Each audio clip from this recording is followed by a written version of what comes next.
Hey, this is Mike Urban again with the Fiscal Alliance Foundation, sitting with the Executive Director, Paul Craney, and we have a lot of things to go over today. What happened with, this is a big loaded topic, the ballot questions. Yeah, wow. It's a lot going on. Wow is putting it lightly. Yeah. I'll say this. So, Andrea Campbell, you know it's bad when the Globe gets involved and writes articles about you. Yeah. That's when you know it's really, really You're hitting rock bad. bottom at that point. Absolutely hitting the lowest of the totem pole humanly possible. So, just so people understand what happened here, a lot of people out there spent a lot of money to get ballot questions, sent through, and she blew it. Andrea Campbell blew it, and what she wanted to do is she wanted to claim that she's batting a 50-50 average, that 3 of the 6, if I'm not mistaken, right, ballot questions got turned down. Now, the majority of those, I think 2 of the 3 were because of her, right? Or was it 3 of the 3? I think all 3 of them. It was all 3. All okay. 3, yeah. So all 3 got dismantled because of her. I don't know if it's incompetence. I don't know what it is. But then she goes, I don't know if it was Jason that did this, but somebody had her on TV saying, was that you guys that did that? Or? I think it was Tim Dunn from the Herald. Okay, but it was Jason did a great job amplifying Tim's video. Okay, so she got on video and she's like, well, it's 50-50%. But what she failed to talk about, I think she said it was pretty good, don't you think? Yeah, it's pretty good. Oh, yeah, pretty good. Okay. So what she failed to talk about is the scope of the ballot questions that got shot down because of her. That's the problem. How many ballot questions were there total? Oh, I think there was some, when they first started, it was over 40, I believe. But when they were getting challenged before the state's highest court, you're down to 6. Okay. Yeah. So again, the 6 most important ballot questions that were on there, 3 of them got turned down because God only knows what she was doing. How does this, is this by design? Like, how does this happen? Well, she did say it's pretty good, and I was surprised because I didn't know if 50% can get you pretty good remarks. We have to check that out when kids go to college. Okay, yeah. My grades are 50%. That's pretty good. Yeah, well, if you're in Massachusetts or California, that might give you a passing grade. You never know. It's pretty crazy. But there were 5 questions that we were kind of watching for a while. But yeah, she's had a bad couple of weeks, man. I mean, she's had a bad year. If you look at, like, last time we met, we're talking about the audit lawsuit that was before the SJC, and they were just ripping the AG, ripping her. And now you got this. So it's kind of like back to back, and that's why you said, like, even when the Globe is kind of taking digs at you, you're hitting kind of rock bottom. It's bad. Now, mind you, the Globe also writes these wonderful puff pieces about Andrea Campbell throughout that. So, I think they're just trying to do some damage mitigation for her. Yeah. But yeah, the 2 of the 3 that we're watching pretty closely was the income tax reduction ballot question and then the government-imposed rent control. They got kicked off for a little different reasons, but there is definitely a common theme here. So the income tax reduction question, this is a good question. Anyone that works in Massachusetts, you have a paycheck, you got a job, guess what? You're going to get a pay raise under this ballot question. That's a good thing. If you look at Taxachusetts, how do we get out of this? Is you cut broad-based taxes. So that's definitely a step in the right direction. Now, it's not going to get us out of Taxachusetts, but it's going to put a lot of money back in people's pockets. A lot of people's paychecks will increase. It's a 1% reduction. So if you're in $50,000, you get an extra $500 back. That's a lot of money. Don't diminish that. Now, there's a lot of elite politicians that will say $500 is nothing. For a lot of working people, if you're in $50,000, you get an extra $500. That's a lot of money for people. So, the stakes are high, and that's a good question. And what happened was the SJC basically told Andrea Campbell, who certified the ballot question, that her summary of the question wasn't accurate. Now, ballot questions can be dozens of pages long. So you can't have voters go vote on a ballot question that's dozens of pages. It doesn't make any sense. No one has time for this. So there's a summary. And the summary historically has been what it sounds like, a summary of the entire question. And there's a lot of deference to the summaries for the ballot questions. It's not supposed to include every policy of a ballot question. But Campbell got whacked because her summary wasn't even good enough for the SJC. Now, you could say it's human error. You could say the court was a little aggressive in their interpretation, and it is 1 in 100 type of year determination they made. But ultimately, in government, the buck has to stop with someone. Someone has to be responsible. You can't always say, who's to blame? You point the finger. Ultimately, this is Andrea Campbell's job to write these summaries correctly. And like you said from the beginning, A lot of people put a lot of sweat equity and resources to get this question to the voters. At the last minute, the court struck it down because the summary that Andrea Campbell put together wasn't accurate. Now, the good news in all this bad news for people that want lower taxes is that it's an easy fix in 2 years from now. So I was one of the original 10 signers for that ballot question. I'm talking to the folks that pushed it. I'm hoping that they will just push it again in 2 years from now, make that easy fix. It's really easy to fix. If you talk to the folks at Citizens for Limited Taxation, they were doing ballot questions for 20 to 30 years, depending on how much you want to look at. But they'll talk to you about, you're not always successful the first time around. You sometimes have to come back. In the year 2000, there was a ballot question reduced the income tax to 5%. But remember, they lost it in 1998 through technicality. And they were able to get back there and win it. So, for taxpayers, sorry to say you won't be able to vote on this question. It stinks. We're still in Massachusetts, but we're going to try to do everything we can at the Fiscal Alliance Foundation to make sure that this question, can be put to the voters again as we, as a C3 organization. Now, you got that question, and then on the flip side, you got rent control. A little different here, though. It's not a summary issue. With the rent control ballot question, Andrea Campbell allowed it to go forward. She also allowed almost the same exact question to go forward 2 years ago, and that question failed because they didn't get the signatures. But she allowed basically the same rent control question to go forward 2 years in a row, and the court struck it down. So it went before Andrea twice, and then it went to the court and struck it down. So you see, both times when it went before Andrea's office, both times there are legal challenges to how she allowed this question to go forward, including our group did a legal challenge. And she said, no, I'm not going to listen to your challenge. And it went to the court, and the court said, nope, you should have listened to their challenges. Doesn't she have an obligation to listen to those challenges? Could she just say no? No, she's supposed to. There's actually a process for challenging these ballot questions before the AG to tell her, the AG's office, that you can't allow this to go forward because of the constitutional concerns. And it's very specific.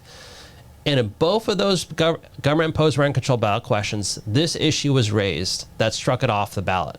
And both times she said, let it go forward. So you're starting to see this pattern of a bit of incompetence happening.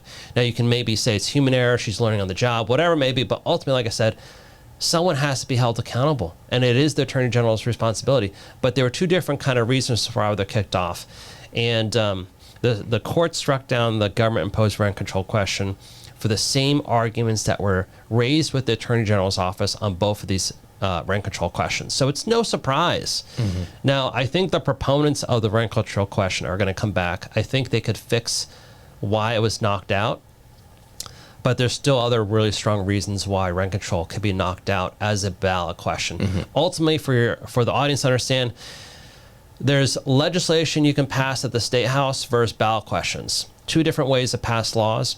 You can't in Massachusetts pass a law that pits one set of people over another without giving that group of people you're pitting, you're setting against some kind of compensation. It's called the takings clause, basically. I'm dumbing it down really easy, but basically they don't want ballot questions that say, let's go after half of the population without giving them some money if we're going to go after them, basically. Because you're taking something from them. And that's what rent control does. It takes things away from people, including people that run, landlords. You're taking away their income, basically. You're taking away their assets. You have to make them whole. You have to give them some kind of money back if you're going to take something from them. And you can't do that with ballot questions. You can do that with legislation. You could do that at the State House, and it happens all the time. It's called tax hikes. But you can't do that with ballot questions that deal with policies like this. So I think if they put this question again forward and they fix the concern the SJC took, I do think there's more arrows in the quiver to knock out rent control. Is it really human error at this point? I don't think so. I mean, let's be honest with each other here. No, it just doesn't matter. If you're batting 50%, and people are raising the same concerns over and over to your office, and then the court is essentially also saying that concern should have been heard, it's kind of like the audit. You have the auditor saying, I want these documents, and the AG is saying all these excuses, and then she gets to court, and the court says to the AG, why didn't you just do this? There's too many, I say this often, but there's too many dots on a graph that could form a line here, is what I'm trying to say, right? Yeah. Like, there's a pattern happening. There's 100% a pattern happening, and no matter what angle it is, if it's by design or if it's, let's say, what you said, human error, no matter what angle you try to take, it's both bad, right? Bad. It's both bad both ways. But you know what I was thinking on my way here, actually? You know, a lot of people will spend a lot of money to get these ballot questions eligible to become ballot questions, right? So when you take the income tax cut one, for example, that one had the most amount of signatures, to my knowledge, when it came to the signature gathering process. Wouldn't it be crazy if the people that are hired to gather the signatures, let's just use the income tax cut ballot question as an example, wouldn't it be crazy that one company, one person that owns that company, they rake in a couple $1 million getting the signatures, only to have it get siphoned through Andrea Campbell, who may also be using the same company to collect signatures, or in the past on her own. Now that company has an opportunity because Andrea Campbell messed up this process, let's say, and now they have to go back out. They have to go back, and they have to pay the same company double. They have to pay them again. Yeah. Don't you find that strange? Yeah, that is strange. I get what you're saying. I mean, you see what I'm saying here? Like, it really, like, this whole process, and I'm not going to go down this rabbit hole with you, but this whole process, like, you know, I see a lot of opportunity for a lot of opportunists, and not that I'm not an opportunist, I am, but there's a point of, like, where you cross a threshold of what's, like, ethics, right? And I just don't know about it. I just don't know about it. I just think that if you're a person that is working as a signature collector, but you're also collecting signatures for the same person that could, you know, whether it be intentional or unintentional, mess up these ballot questions to send that signature back out, they get hired again by the same people, and they're making double the amount of money. I mean, I just see that being a little bit strange to me. That would be really, that would be like me selling a house, right? But the people that I list a house, right? I collect my commission on listing a house, but I have an amendment or a stipulation in there for whoever buys a house outside of the scope of if I represented them, that I'm on the deed that I have to sell that house till eternity. You see what I'm saying? Yeah. Like, it just doesn't make sense to me. I know. I don't know. Sorry, I went off of a cliff there, but that's that's just what I was thinking about on my way up here. Yeah. But ultimately, you know, Campbell's trying to spin this, and I think, you know, the thing that she does not have to her benefit is time, because as time goes on, the more dots on that graph will appear. And over that period of time, more people like you or I or whomever it may be are going to start to wonder, and as well as the public, how could you have so many unintentional or intentional errors on some of the biggest ballot questions or issues throughout Massachusetts? Oh, absolutely. I mean, it seems a little strange to me, and I'm not trying to put a tinfoil hat on here, but it does seem a little bit strange to me that she's in the position that she's in, and whether, again, it's human error or by design, I mean, there's probably a cross or an intersection somewhere between the two. But if it's anything outside of that and it's one or the other, I think it's bad. It's just terrible. I think you're totally right about that. I think people feel what you're feeling right now with watching what Andrea Campbell's doing. I mean, it's hard to look at the ballot questions without also looking at what she did with the audit. You know, we saw for a year and a half, 2 years, how she was trying to stall the audit, kill the audit, and she was just, you know, as Jason Crosby, our media director, confronted her attorney gaslighter, you know, for the AG, she just was telling you things that didn't quite make sense with the audit, and now you kind of fast forward and you see these ballot questions. So it's really hard to have like a unbiased opinion with what you're seeing right now. You're starting to say, well, maybe this is kind of by design, and that's why I think when she was confronted about 3 of the 6 getting knocked out, and how it kind of laid out how some of the stuff was already raised to her office, that she should take this in consideration, not allow the rent control question go forward. When she says, well, 3 of the 6 isn't bad, it's like, again, why are you saying that? Why don't you just fess up? You know, it's like it would look better in the public eye if you just came out and said, "Listen, I make errors all the time. I'm sure you guys do too. I'm not perfect, but I'm also not scared to admit if I make a mistake." Right. And I think that ultimately, and I don't know everything, but ultimately, I think that it would sit better with the general public if she just came out and said, "You know what, guys, I apologize. I made a mistake here. I made a mistake there. I'm learning from it. I'll do better." Yep. Or like Healy says, we have more work to do. I mean, like, no matter what it is, no matter what your excuse is or whatever, I think that generally, right, being realistic here, I think generally it looks better in the public eye because, you admit that defeat, and then it provides an opportunity for you to rise up and do better. Yeah. But I don't think that they want to do that. They want to, I mean, you see this in the entire legislature. It's like a facade, right? Mm-hmm. It's really like a facade. And I'm sick of seeing it. I know. I am. I'm sick of seeing it. And guess what? There's a lot of people out there that either watch you, me, Jason, or whatever, that are also waking up to the fact of what is happening here. Yeah. So, I mean, it's, kudos to you guys for sticking it out. And I mean, everybody that's been involved with just piling it on, because for so long these people have been in a position where they weren't getting scrutinized, they weren't under a microscope, they weren't under like a magnifying glass, and now all of a sudden they're getting it from all angles and more people are jumping on board.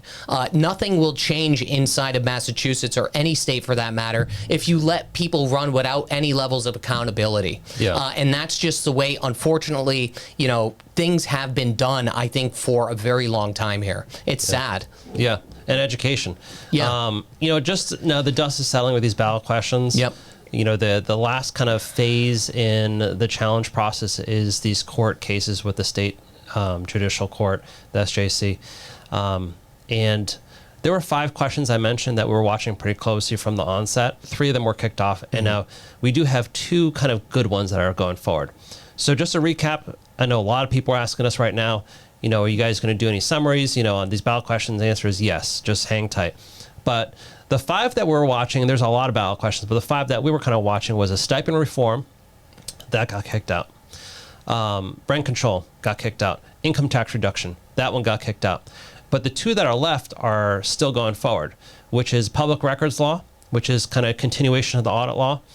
And then the last one is changes to 62F, which is the tax rebate law that was passed in 1986. So we have 2 good ones still going forward. So again, the public records law subjects the legislature, the governor to the public records law. It means ordinary people like us can request information from our legislature and from the governor's office, and they can give it to us. Maybe. Let's be honest here. Hey, you got to start somewhere, right? You got to pass a law that says you're supposed to give it to us. We're the only state in the nation that exempts the legislature, the governor, and the courts from the public records law. And that's just totally absurd. It is absurd. And that's another way to get to information from the legislature, which the auditor is trying to do through her office, is the public records law. So that's a good thing. And the second one I mentioned, 62F. 1986, a law was passed by the voters. It basically said when the state is collecting too much money from the taxpayers, some of that money should go back to the taxpayers. So a lot of states around the country are doing these kind of revenue caps where it says you can't tax your people too much. Massachusetts, I think, was kind of hard to do that, but instead what they did is 62F, which says if the state collects too much money from the taxpayers, instead of spending it, it should go back. Now, it hasn't been triggered that often, and that's what this ballot question is hoping to change. So it gets triggered much more frequently. Will it be retroactive? I wish. Can you imagine? And then you saw the people from Florida coming back to Massachusetts. Say, well, actually, I'm going to domicile back in Massachusetts for all those years of income.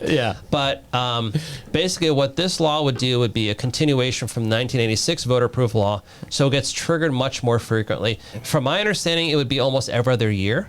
That's how it would be going forward. And I think that's a really good thing. What it does is it teaches the taxpayers you should get money back when you're overly generous, because that's what we are in the state. We're overly generous to the government. And it teaches the government that you can't just continue to tax us to death. That money's going to come back to us as a taxpayer. So 2 good ballot questions should be going forward. Hear a lot more about it. But as far as the Fiscal Alliance Foundation goes, we're starting to get into the season where It's getting out of the courts. It's getting out of the legal jargon, and now it's eventually going to go to the voters with actual ballot question campaigns, and you'll hear the debates over the summer and after Labor Day.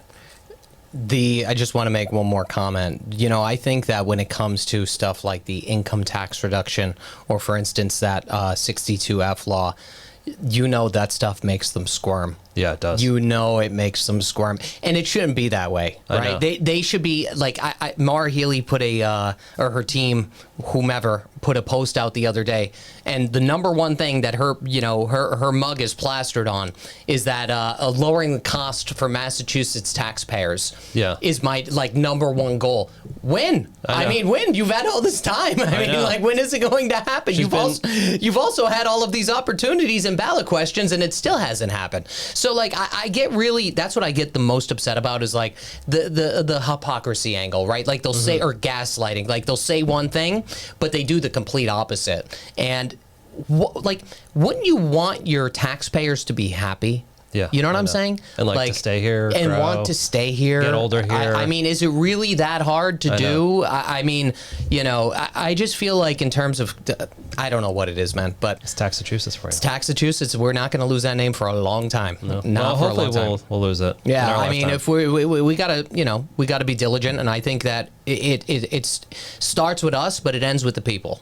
You know what I mean? More people need to get on board, and no matter what way that they have, and they have to just get, you don't have to be the most educated person in the world. I'm certainly not.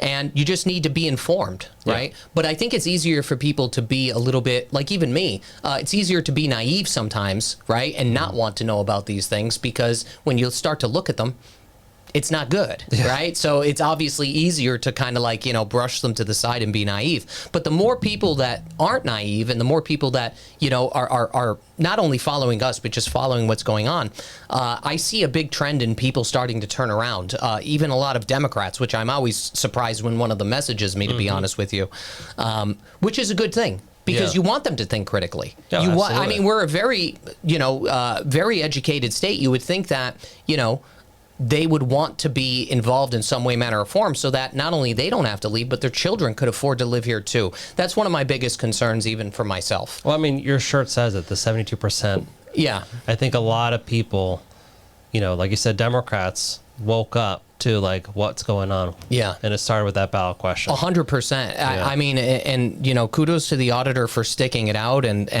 you got to be brave to do some of these things. Even what you guys do, it's hard. You get a lot of flack, a lot of crazy text messages and emails and all of the, everything and in between. But, we're not doing it only for ourselves. We're doing it for everybody else too. Definitely. Mike, before we close up, I want to tease the audience, the listeners now. A couple weeks ago, I think it was actually a week ago, the federal government came out with new SNAP data, and SNAP is part of welfare. We're starting to look at this data. I think when next time we meet, we're going to have some good numbers. But I will say Massachusetts didn't improve itself that much. But tune in, and hopefully next month we'll have a good handle on how Massachusetts did versus the other 49 states on the SNAP data. I'm excited to see that. Yeah. Trust me. All right, well, that's it. Again, my name's Mike Urban, sitting with Paul Craney from the Fiscal Alliance Foundation. See you on the next one. The Fiscal Alliance Foundation is a nonpartisan, nonprofit 501c3 organization. Visit our website to read more about our alternative energy policy studies, sign up for important email updates, make a tax-deductible contribution, and follow us on social media.